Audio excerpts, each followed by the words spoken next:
Good morning. So today we are doing something we have not done before. We are taking a bus to a new country. That might be our Uber. Hold on.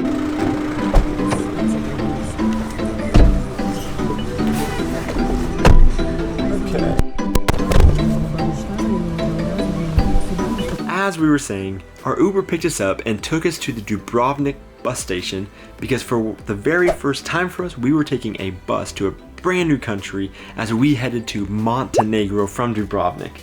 It only cost us 432 kuna for the both of us to have round trip tickets, and it was one of the cheapest options that we could find.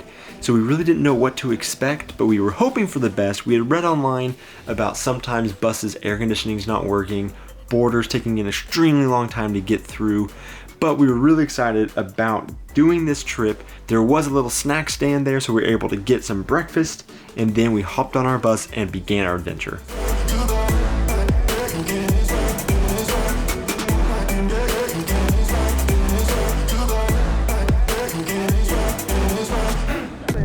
So we're on the bus now, and it's a pretty basic bus. Our bus from Dubai to Abu Dhabi had like USB ports and things that you could charge. This one doesn't have that. It's just kind of a straight charter bus, but it seems nice. It's a really short ride, so it shouldn't be any big deal. The bus is really packed, so we're glad that we booked in advance online. And whenever you do that, they do make you print your tickets and bring them here.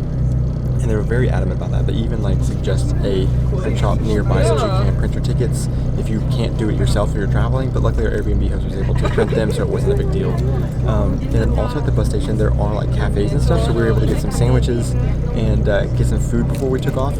But yeah, so it should be pretty comfortable, easy ride. Like I said, packed out, so we're glad we booked it in advance. But just a little bit under 2 hours and we'll be in Kotor.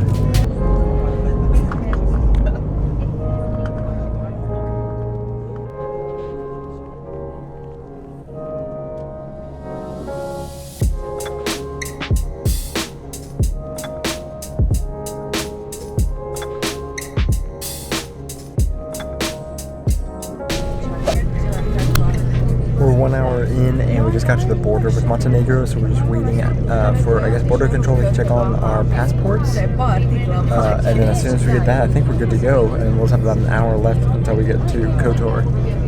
So we're sitting here waiting to see what happens.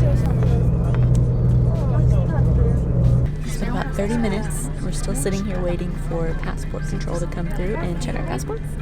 And the AC is not working great, so it's a little toasty.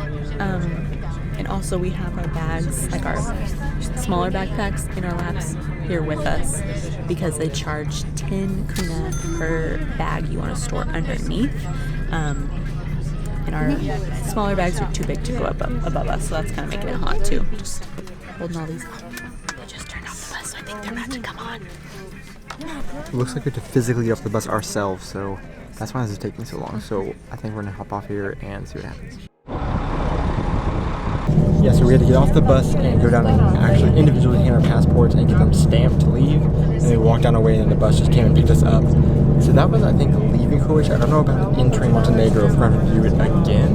Or maybe that's all we have to do. But that ended up taking almost a full hour at that one stop. So a lot longer than we expected. So we're not going to be getting to Kotor at 11:50 like we said, because it's 11:50 right now. I still think we have an hour, so I trust the AC will start working.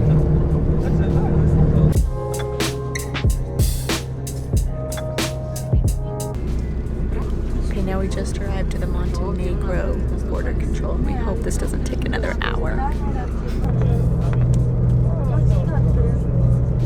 And we got through the Montenegro border control. All we had to do is get out again, have them stamp all of our passports, walk down our ways, and the bus can pick us up. It's really simple. They don't really ask you any questions. You just walk up to the passport, they just kind of stamp it, and that's it. No x-ray or anything for your bag, so pretty simple. And that one took about 30 minutes. So I think in total it took about an hour and a half to get through both border controls.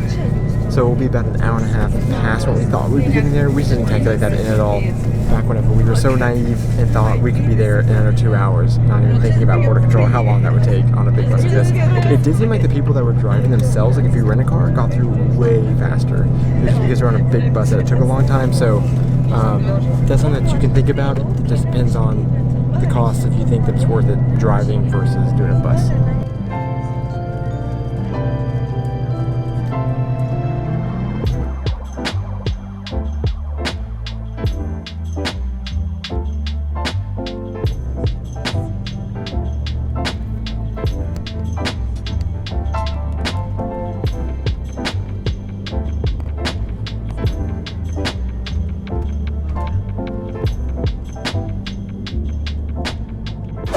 finally made it to Kotor, and it ended up taking like, what, 2 hours longer almost than it was supposed to. And honestly, it was so windy, my stomach really hurts right now. So now we have to walk and find our place. But I think this was cheaper and think this was better, but we'll see.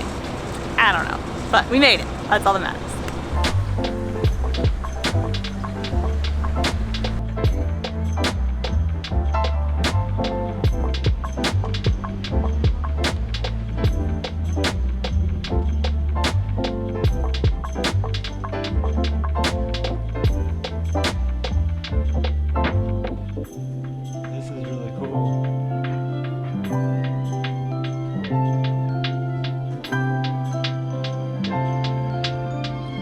After walking through the incredible streets of Kotor, we finally found our Airbnb, which was a great 1-bedroom apartment with a full kitchen, a full living room and bedroom that was really quaint and nice, and it was right in the heart of the old city.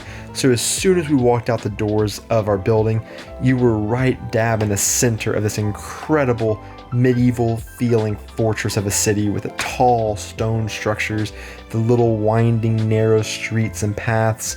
And then we came to the main huge gate that we walked in previously, and we went ahead and exited because we had seen a grocery store as we came in. And our goal for this week was to save a little bit of money by doing most of our cooking ourselves since we had a full kitchen. And so this grocery store had pretty much everything that we wanted, a lot of brands that we even recognized, and then lots of fresh fruits and vegetables and milks. And so we went ahead and just stocked up here while we were just trying to settle in the first evening that we were in Kotor. Since we arrived so late, we really didn't have time to do a whole lot. But we got super excited to explore this city after just a little taste that we got walking there and finding our Airbnb. So we're really excited to show you more of the city in our future videos. So if you enjoyed this video and you want to see more, please go ahead and hit that like button and also subscribe so that you can keep up with more of our adventures, because we would love to have you travel with us and see a lot more of our adventures.